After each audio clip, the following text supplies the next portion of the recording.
नमस्कार, आप देख रहे हैं न्यूज 18 इंडिया। आपके साथ मैं हूं सबीना तामंग देशमुख। क्या असदुद्दीन ओवैसी की पार्टी एआईएमआईएम अब मुस्लिम वोटरों की पहली पसंद बनती जा रही है? सवाल बड़ा है, अहम है। और क्या कांग्रेस के परंपरागत मुस्लिम वोट बैंक में सेंध लग रही है? देखिए, ये सवाल इसलिए उठ रहे हैं क्योंकि बिहार के बाद अब महाराष्ट्र के स्थानीय निकाय चुनावों में एआईएमआईएम एक बड़ी राजनीतिक ताकत के तौर पर उभर चुकी है। इसलिए जब बंगाल और यूपी चुनाव जोन यहां पर बन चुके हैं तो समझना जरूरी है कि आखिर मुस्लिमों का लीडर कौन है।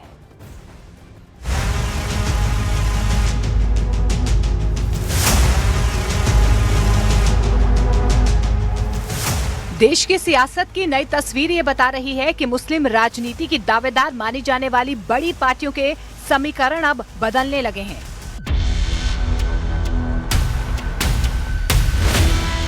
असदुद्दीन ओवैसी ने अपने हालिया चुनावी प्रदर्शन में न सिर्फ नई राजनीतिक जमीन तैयार की है, बल्कि कांग्रेस जैसी परंपरागत पार्टियों के वोट बैंक को भी सीधी चुनौती दी है।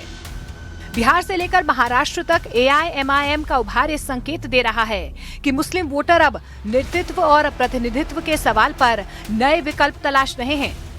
बिहार विधानसभा चुनाव में जहां कांग्रेस ने 6 सीटें जीती थीं, वहीं एआईएमआईएम ने 5 सीटें जीतकर अपनी धमाकेदार उपस्थिति दर्ज कराई थी।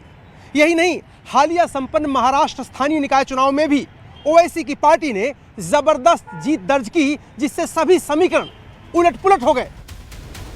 महाराष्ट्र के नतीजों ने इस सियासी बदलाव को और साफ कर दिया है, जहां पर एआईएमआईएम सिर्फ मौजूद नहीं रही, बल्कि कई शहरों में निर्णायक ताकत बनकर उभरी है और कांग्रेस के लिए चिंता की लकीरें गहरी कर दी। ओवैसी की पार्टी को प्रदेश भर के 13 कॉर्पोरेशन में कुल 124 सीटें मिली। छत्रपति संभाजी नगर में तो पार्टी ने कांग्रेस को पीछे धकेलकर 33 सीटें जीत ली। विदर्भ में पार्टी ने 21, मालेगांव में 21, नांदेड़ में 14, सोलापुर में 8 और धुले में 10 सीटें जीती हैं। नागपुर और अमरावती में पार्टी तीसरी सबसे बड़ी ताकत बनकर उभरी है। मुंबई की बीएमसी में पार्टी के 8 कॉर्पोरेटर हैं, जबकि मनसे के 6।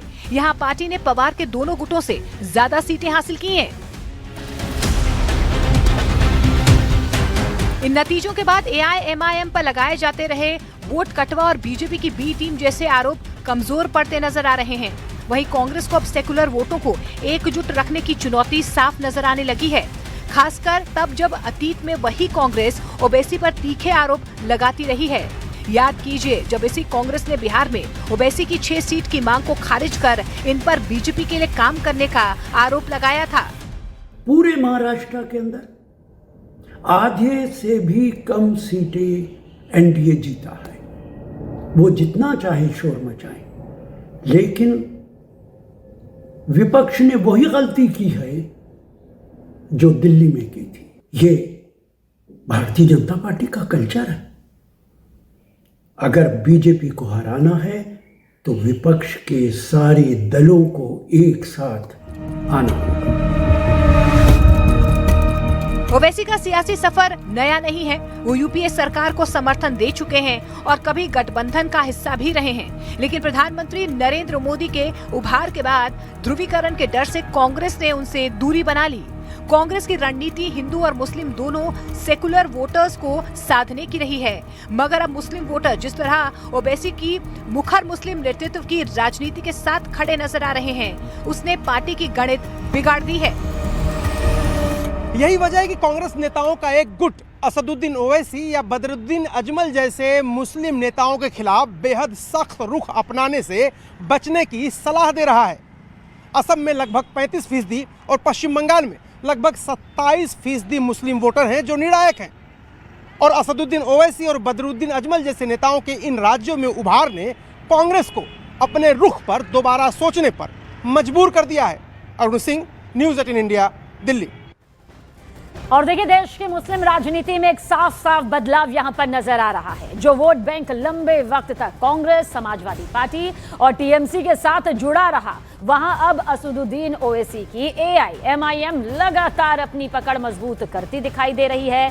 महाराष्ट्र से लेकर बिहार तक हालिया चुनावी नतीजे दरअसल ये बता रहे हैं कि मुस्लिम वोटर अब सिर्फ सेकुलर अपील नहीं बल्कि सीधी प्रतिनिधित्व वाली राजनीति को तरजीह दे रही है और यही वजह है कि ओवैसी का कद दूसरी पार्टियों के मुकाबले तेजी से बढ़ता हुआ दिखाई दे रहा है। देखिए, महाराष्ट्र निकाय चुनाव में कुल 13 कॉर्पोरेशन में 124 सीटें यहां पर उन्होंने जीती, इस पार्टी ने जीती। छत्रपति संभाजी नगर में कांग्रेस से आगे रही एआईएमआईएम। तो बिहार विधानसभा चुनावों में एआईएमआईएम ने 5 विधानसभा सीटें यहां पर अपने नाम की। लोकसभा चुनाव 2024 के आंकड़ों पर नजर डालेंगे तो एआईएमआईएम की सीटें 2 से 7 पर पहुंच गई। वहीं मुस्लिम बहुल शहरी इलाकों में एआईएमआईएम निर्णायक पार्टी यहां पर बनी। और हमारे सहयोगी अरुण सिंह ज्यादा जानकारी के साथ। अरुण, ये नए सियासी समीकरण सीधे सीधे आप बताइए कि राजनीतिक परिपेक्ष्य में किस तरफ इशारा कर रहे हैं? देखिए, पहली बात तो यह है कि अब तक ओवैसी के साथ जो मुसलमान आते थे उनको ये कहा जाता था कि ये कुछ पॉकेट्स में है। ज़्यादातर जो मुस्लिम हैं वो सेकुलर पार्टियों के साथ और नेशनल पार्टियों के साथ हैं या फिर रीजनल पार्टियों के साथ जहां जो मजबूत है। अखिलेश यादव जैसे उत्तर प्रदेश में मजबूत है तो मुसलमान उनके साथ हैं, या फिर कांग्रेस जहां मजबूत है तो मुसलमान उसके साथ है। लेकिन जिस तरह से पिछले कुछ दिनों में बिहार के चुनाव की आप बात करिए, महाराष्ट्र की बात करिए, मुस्लिमों ने ओवैसी की पार्टी को वोट दिया है।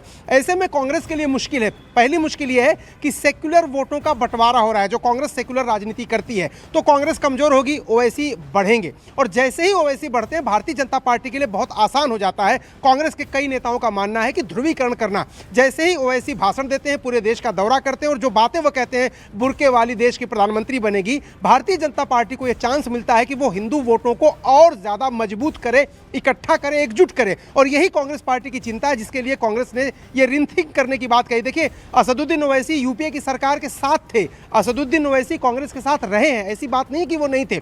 लेकिन कुछ दिनों से उन्होंने जिस तरह का रुख अपनाया था, कांग्रेस पार्टी उनको बीजेपी की बी टीम कहती थी, बीजेपी को जिताने वाली पार्टी कहती थी। और अब राशिद अल्वी जैसे जो नेता हैं वो डिमांड कर रहे हैं कि भाई बदरुद्दीन अजमल हो चाहे ओवैसी हो, उनके खिलाफ इतनी हार्ड लाइन मत लीजिए, जहां जरूरत है उनका इस्तेमाल करिए, उनका उपयोग करिए, और नहीं तो भारतीय जनता पार्टी ज्यादा मजबूत हो जाएगी जैसे ओवैसी का उभार होगा। तो दो बातें हैं, एक तो मुस्लिम जो वोटर हैं, अगर वो मुस्लिम पार्टी यानी ओवैसी जो सिर्फ मुसलमानों की बात ज्यादातर करते हैं, हालांकि एक कारपोरेटर उनका हिंदू भी जीता है वहां पर, अगर मुंबई की बात करें 8 में से तो, लेकिन ज्यादातर वो रिप्रेजेंटेशन मुस्लिमों की बात करते हैं। बीजेपी उनको कहती है कि जिन्ना के रास्ते पर जा रहे हैं, और अगर बीजेपी और ओवैसी सामने आते हैं एक दूसरे के तो सबसे ज्यादा नुकसान अगर होगा तो वो क्षेत्रीय दल, चाहे ममता बनर्जी हो, अखिलेश यादव हो, उनका होगा, या राष्ट्रीय स्तर पर कांग्रेस का होगा। और यही कांग्रेस की चिंता का विषय है।